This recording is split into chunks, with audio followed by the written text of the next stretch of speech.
HDK konferansını konuşacaktık ama Ankara gündemi gerçekten çok yoğundu ve hepimizi ilgilendiren başlıklar vardı. İsterseniz ilk biz de oradan başlayalım çünkü yoğun bir gün ve önemli görüşmeler, toplantılar vardı ve hala da devam ediyor. Fezlekeleri aslında biraz sormak istiyorum. Yani evet, Ömer'in de bahsettiği gibi bu fezlekeler yeni değil ve ilk de değil meclis tarihi açısından. Biraz bu barış ve demokratik toplum süreci devam ederken bir taraftan bununla ilgili ciddi bugün olduğu gibi toplantılar da yapılırken bu fezlekelerin bir anda gelmesi, yeniden meclis gündemine gelmesi ne anlam ifade ediyor? Nedir bu çelişkiyi yaratan? Şimdi bunu bir anekdotla ifade etmek isterim. Yakın bir zamanda mekanı ve isimleri söylemeyeceğim. Aslında çok önemli bir yerde bir diyaloğa tanık oldum. Bir arkadaşın kafeste kuşu var ve bizim arkadaşlarımızdan bir tanesi diyor ki buna diyor bir isim var mı, bunun bir ismi diyor kuşu için. O diyor ki yok diyor. O zaman diyor Barış olsun diyor. O da gayri ihtiyar diyor ki ya bu kafesteki kuşa Barış ismi konur mu diyor, yani bu ne biçim çelişki diyor. O da diyor ki Türk tipi Barış diyor hani. Şimdi tam da cümle bunun gibi bir şey. Yani birçok şeyi Türk tipi olarak tanımlıyorlar zaten. Hani Türkiye'deki önemli laiklik tartışmaların içerisinde yer almıştım ben Alevi Kurum Başkanı iken, devletle yürütülen, hükümette yürütülen tartışmalara. Böyle laiklik mi olur dediğin zaman ya bu Türk tipi laiklik. Ya diyorsun böyle demokrasi mi olur? Bu Türk tipi demokrasi. İşte böyle barış mı olur? Bu Türk tipi barış. Şimdi esasında böyle bir çelişkiler yumağıyla karşı karşıyayız. O nedenle bu fezlekeler hani çok şaşırtıcı değil esasında. Hani başından beri süreç böyle de yürüyor. Birçok çelişkiyi beraberinde barındırarak yürüyor. İşte ahim kararları uygulanmıyor ama barışı konuşuyoruz. Kayyumlar devam ediyor ya da kayyumların yönetmeye devam ediyor ama demokrasiyi konuşuyoruz. Bütün bunların iç içe olduğu bir süreci birlikte yürütüyoruz. Bu tabii bizim kurallarını bizim belirlediğimiz ya da kurallarını Kürt Özgürlük Hareketi'nin ya da kurallarını Sayın Öcalan'ın belirlediği bir süreç değil. Bu kurallar karşılıklı, işte bazen hiç kural da belirlenmeden sürecin ilerletilmesi açısından bir takım çelişkileri yaşayarak devam ediyoruz. Hani bunu da böyle değerlendirmek gerekiyor. Esasında bütün mücadelemizde zaten bu çelişkileri ortadan kaldırmaya yönelik. Bütün derdimiz Türkiye'de bu topraklarda demokrasiyi tesis etmeye ve bu tür hukuksuzlukların yaşanmaması içindir zaten mücadelemizin kendisi. O nedenle evet, bu çelişkiler çok ilginç duruyor. Yani olmaması gereken bir yerde duruyor. Ama böyle yürüyor süreç yani. Hani dediğim gibi kuralları bizim tarafımızdan belirleniyor olsa bunların hiçbirisine zaten olmaz. Mümkün de değildir. İktidarın tabii biraz burada bunu niye yaptığını da konuşmak gerekirse 2013-2015 çözüm sürecinde iktidar kaybetti. Baskı politikalarının azaldığı noktada demokrasiden yana olmayanlar kaybederler. Şimdi demokrasinin kırıntılarını hissedilmeye başladığı bir noktada kaybettiler zaten 2013-2015 sürecinde. Tek başına iktidar olmayı kaybettiler. O nedenle bu süreci kaybeden olmak istemiyorlar ama baskı politikalarını bırakmıyorlar. Hani hem işte Tülay Hatimeoğulları eş başkan hem Özgür Özel ki iki genel başkan, hani mecliste grubu bulunan en büyük iki parti, bunların genel başkanları, vekiller, işte CHP'ye yönelik operasyonlar, işte iddianameye bakıyorsun, İmamoğlu'nun iddianamesine, bizim HDK iddianamesine benziyor biraz. Filan bir sürü bir şey. Bunların hepsi esasında baskı politikalarını bir taraftan sürdürüp kendi taban açısından da onları hem konsolide eden hem de bu sürecin kaybedeni olmamak adına baskıyı da elden bırakmadan bu süreci yürütmeye çalışıyorlar.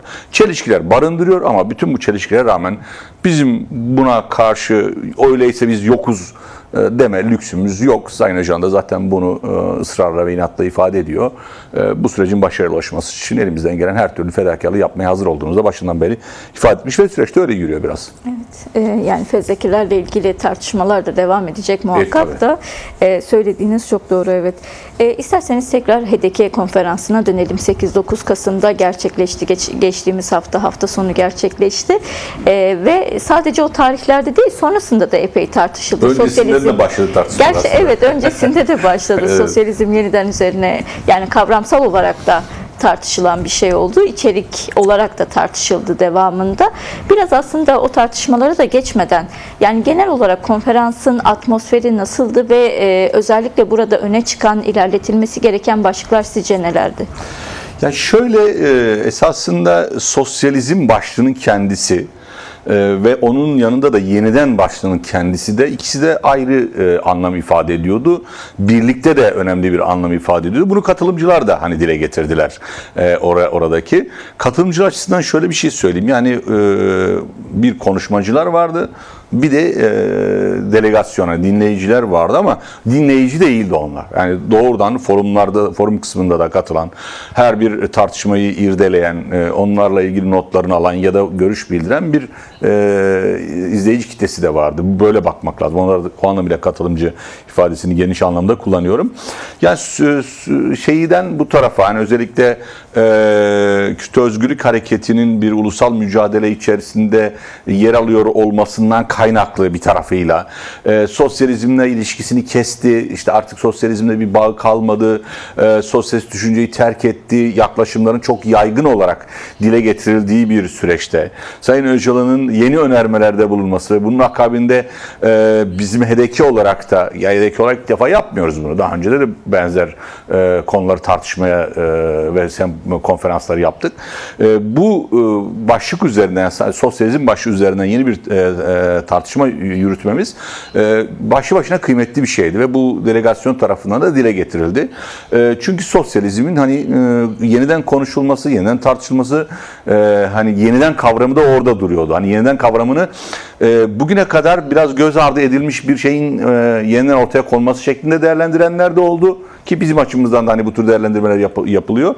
Diğer taraftan da aslında sosyalizmin hiç bitmediği, hiç o umudun tükenmediği, yeşertildiği, bu anlamıyla yenidenlik yeşertmek anlamında da ifade edilerek tartışıldı. O anlamıyla konferans bir defa bize yeni bir hafıza tazeledi. Eski kuşak abilerimiz, ablalarımız geçmişteki sosyalizm deneyimlerini, mücadele deneyimlerini aktardılar. Bizim için önemliydi bunlar.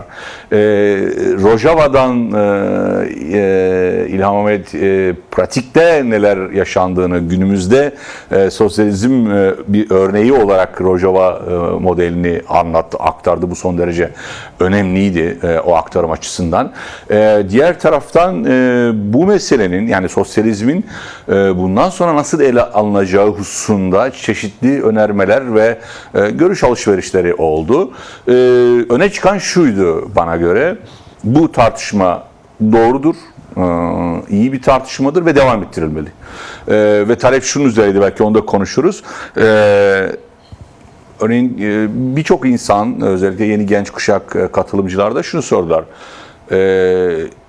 Ya Rojava deneyimi üzerinden sadece sosyalizmi bir tartışacağımız bir planlama yapsanız dediler bize. HDP görev açısından bunu ifade ettiler. Yani HDP böyle bir şey yapsın. Rojava deneyimi üzerinden sosyalizmi bir tartışalım. Soru cevap yapabilelim. Hani bu imkanlı olduğu bir çalışma olmasını talebi vardı. Talebi tabii değerlendiriyor HDP kurullarımız. O açıdan benim için de çok besleyici, verimli bir tartışma oldu. Katılımcıların da genel görüşü bu noktadaydı. İyi bir iş çıkarttığımıza inanıyorum. Evet, sonrasında da aslında üzerine çok tartışıldı. Aslında bahsettiğiniz gibi sosyalizm yeniden kavramının nasıl ele alındığıyla ilgili de aslında bir tartışma oluştu. O tartışmalara gelmeden hemen önce aslında şunu sormak istiyorum. Yani bu konferans sırasında özellikle Sosyalist Hareket ile Kürt Özgürlük Hareketi arasındaki iletişim konusunu belki biraz tartışabiliriz. Burada yeniden bir tanımlanma söz konusu oldu mu? Nasıl ele alındı bu ilişki? Biraz buradan doğru da belki tartışabiliriz. Çünkü HDP'nin kendisi de aslında aynı zamanda Türkiye'deki devrimci, demokrat, ilerici ve yurtsever tüm kesimlerin bir araya geldiği bir yerdi. Ve Sosyalizm Yeniden Konferansı biraz aslında bunu da yeniden hatırlatan bir konferans da oldu. bir yönüyle. Evet, tabii yani HDK'nin esasında konu alanları bunlar. Çünkü HDK toplumsal alan örgütlenmesi içerisindeki bir platform. Yani bu bahsetmiş olduğunuz bileşenleri içeren bir platform.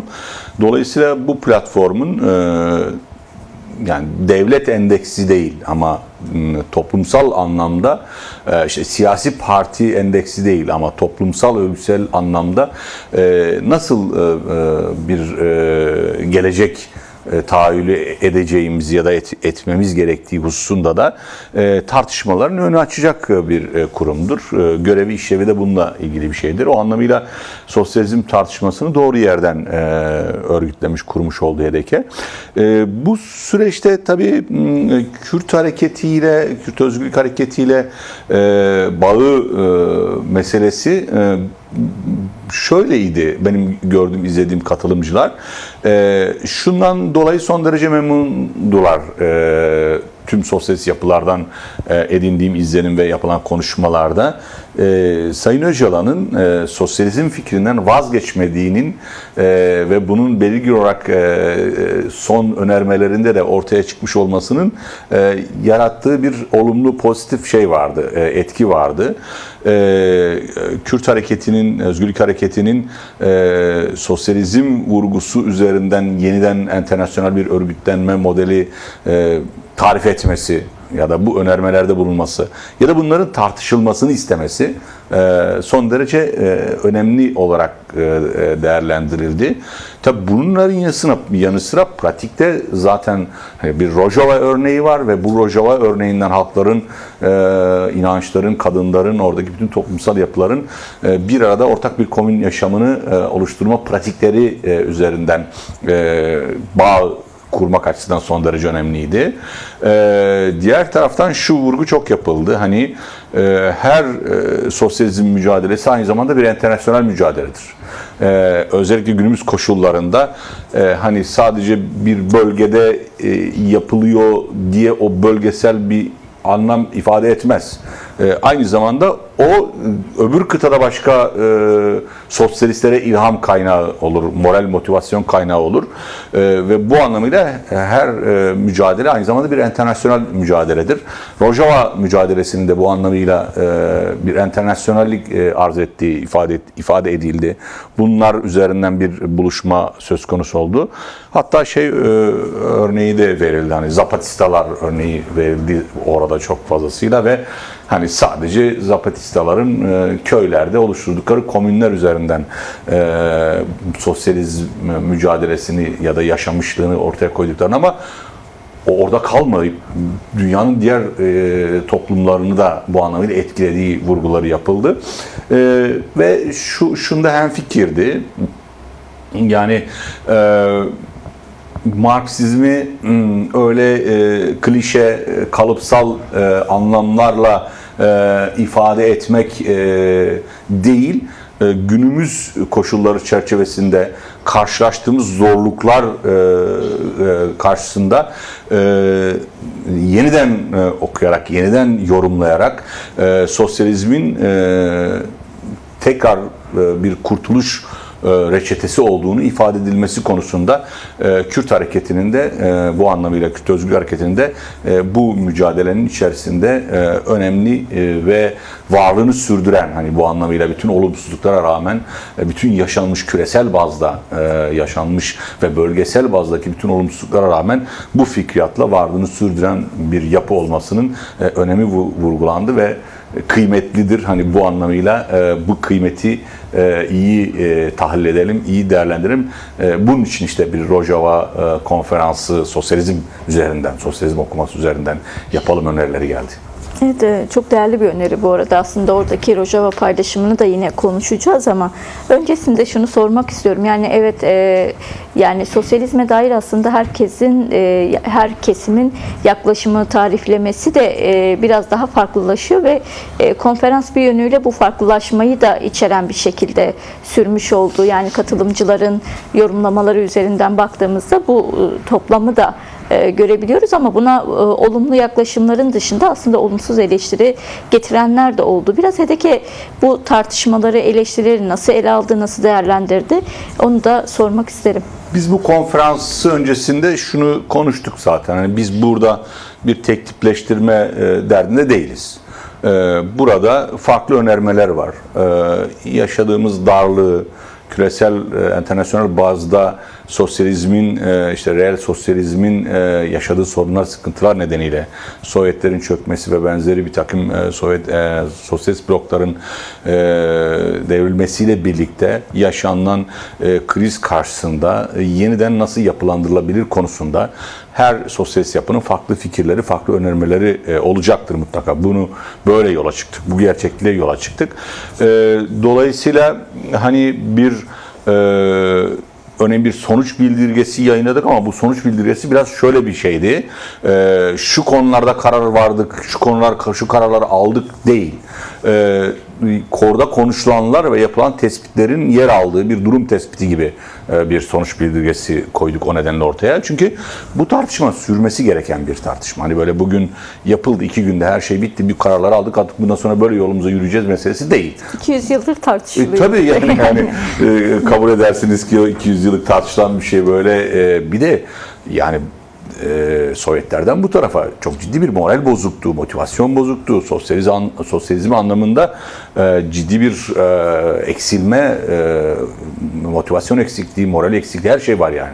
Şimdi bütün bunlar karşısında yeniden diri tutmak, yeniden canlandırmak, yeniden halkın umudu haline getirmek meselesinin hangi yol ve yöntemlerle yapılacağı, hangi modelle bunu yürütüleceği olacağı konusunun tartışılması öyle 2 günlük falan mesele değil.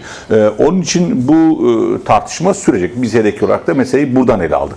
Farklı fikirler konusunu o nedenle örneğin hani ben açılış konuşmasını yaptığımda örneğin bir tahkümcü ya da bir tespitçi ya da bir tahlil içeren bir konuşmasından öte buranın bir tartışma zemini olduğunun vurgusunu yaparak oluşturduk biz. Çünkü fikriyatımız da buydu HDK olarak.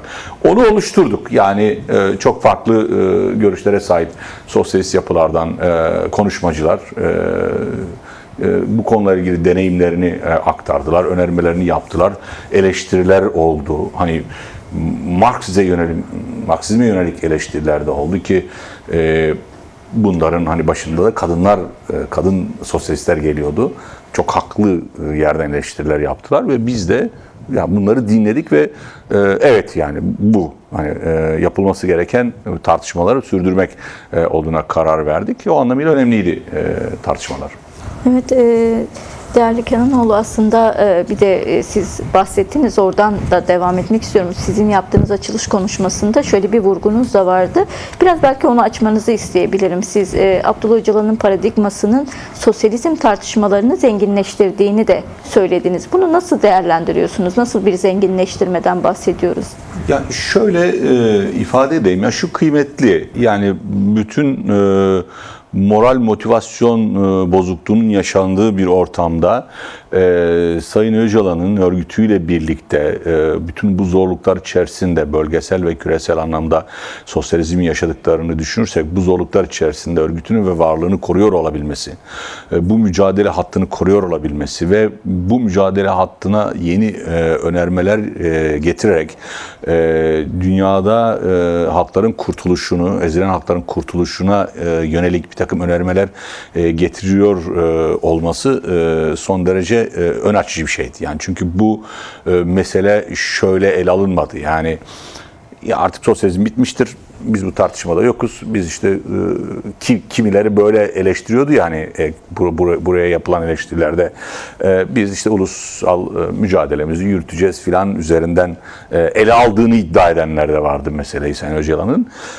Bunun öyle olmadığını, esasında sadece yani Kürt halkının kurtuluşunun bölgesel halkların veyahut da internasyonel düzeyde bütün ezilmişlerin kurtuluşuyla bağlantılı olduğunu ifade etmesi bu hepimize ön açıcı oldu aslında.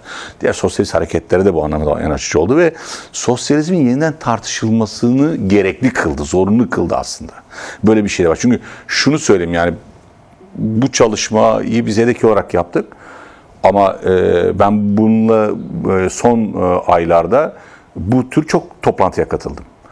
Onu kimler yapıyordu?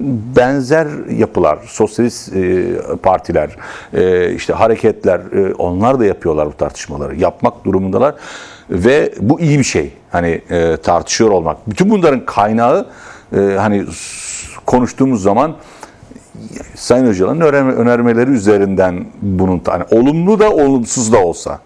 Yani bir önerme var ve bu önerme üzerinden bir tartışma ihtiyacı oluşmuş. Kimisi itiraz edecek ama itiraz etmek için de bu tartışmaya dahil oluyor. Hani o anlamıyla biz de hani o vurguyu yaptık. Bu tartışmaların, sosyalizm tartışmaları, yeni arayış tartışmaları, halkların kurtuluşu için yeni arayış toplantıları çok sıklaştı.